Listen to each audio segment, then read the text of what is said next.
നമസ്കാരം ഫ്രണ്ട്സ്, ഞാൻ ഷിജോയുണ്ട്. ഇന്ന് കൊല്ലം ബീച്ചിലാണ്. കൊല്ലം ബീച്ച് അടിപൊളിയാണ് കേട്ടോ, പൊളിയാണ്, നല്ലൊരു ബീച്ചാണ്. ഇവിടെ കൂടുതൽ പിള്ളേർ ഇഷ്ടം പോലെ വരുന്നുണ്ട് കേട്ടോ. ഒരുപാട് ആൾക്കാർ വന്നിട്ടുണ്ട് ബീച്ച് കാണാൻ വേണ്ടി. നല്ലൊരു ആംബിയൻസ് ഉണ്ട്, നല്ലതാണ്. ഇത് മത്സ്യങ്ങളുടെ പ്രതിമയാണ്. നമ്മൾ എൻട്രി ചെയ്യുന്നതിന് മുമ്പായിട്ടുള്ള ഇത് എന്ന് പറഞ്ഞാൽ പിള്ളേർ പട്ടം പറത്തുന്നുണ്ട്. പിള്ളേർ ഇഷ്ടം പോലെ ഉണ്ട് പട്ടം പറത്ത്. എല്ലാ പിള്ളേരും പട്ടം മേടിച്ച് പറത്തുക. അതിന് ചുറ്റും എന്ന് പറഞ്ഞാൽ ഇഷ്ടപ്പെടുന്നത് വട്ടം ഇട്ട് പറക്കുക. അതാണ് ഏറ്റവും വലിയ ഹൈലൈറ്റ്. പിന്നെയെന്ന് പറഞ്ഞാൽ പിള്ളേർ തീരത്തൊക്കെ കടലമ്മകളിൽ എന്നൊക്കെ പറഞ്ഞിരുന്നു. ഞാനും എഴുതി.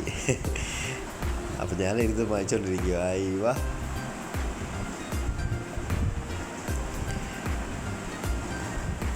നല്ലൊരു നമുക്ക് തീരത്ത് പോയിരിക്കുവാണെങ്കിലോ കടൽ തീരത്ത് പോയിരിക്കുകയാണെങ്കിൽ നമുക്ക് പ്രത്യേക ഒരു സന്തോഷമാണ്.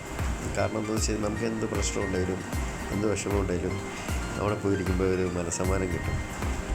നമ്മളൊന്ന് റീഫ്രഷ് ആവും. ഞാനിതൊക്കെ പറഞ്ഞപ്പോഴത്തേക്ക് അവിടെ അടുത്ത് നോക്കുന്നു, അവിടെ കൊണ്ട് ചിരി വരുന്നെന്ന്.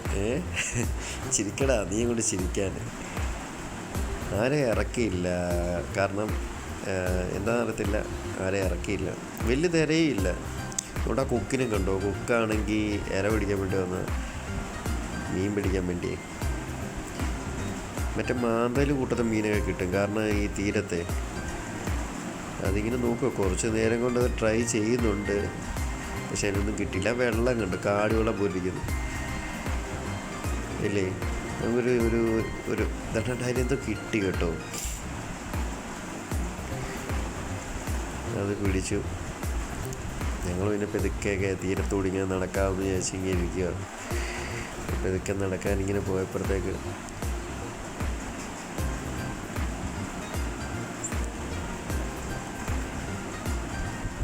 അയ്യോ കൊള്ളാം. കടലെന്ന് പറഞ്ഞാൽ എത്ര കണ്ടാലും മടുക്കത്തില്ല കേട്ടോ. അതൊരു വികാരം കേട്ടോ. കാരണം എന്താണെന്ന് വെച്ച് കഴിഞ്ഞാൽ നമ്മൾ തീരത്ത് പോകുമ്പോൾ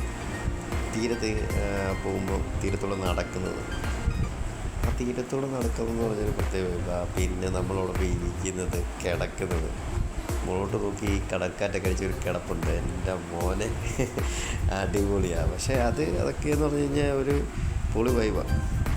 പിന്നെ ഇതൊക്കെയാണ് ബീച്ചിലേക്ക് നമ്മളെ ആകർഷിക്കുന്ന പ്രധാന ഘടകങ്ങളെന്ന് പറഞ്ഞു. ഇത് അവിടെ മൊത്തം കച്ചവടങ്ങളാണ് കേട്ടോ. അപ്പം എല്ലാം ഉണ്ട് കേട്ടോ. അവിടെ ആണെങ്കിൽ എല്ലാ സാധനങ്ങളും കിട്ടും. പിള്ളേർക്കുള്ള കളിപ്പാട്ടങ്ങളും അതുപോലെ തന്നെ കഴിക്കാനുള്ളതും എല്ലാ സംഭവങ്ങളും കിട്ടും. അവിടെ ഈ കുട്ടികളെല്ലാം വരും, മനസ്സിലാവുന്നുണ്ട്, കളിപ്പാട്ടങ്ങൾ മേടിക്കാനും കളിക്കാനും എല്ലാം.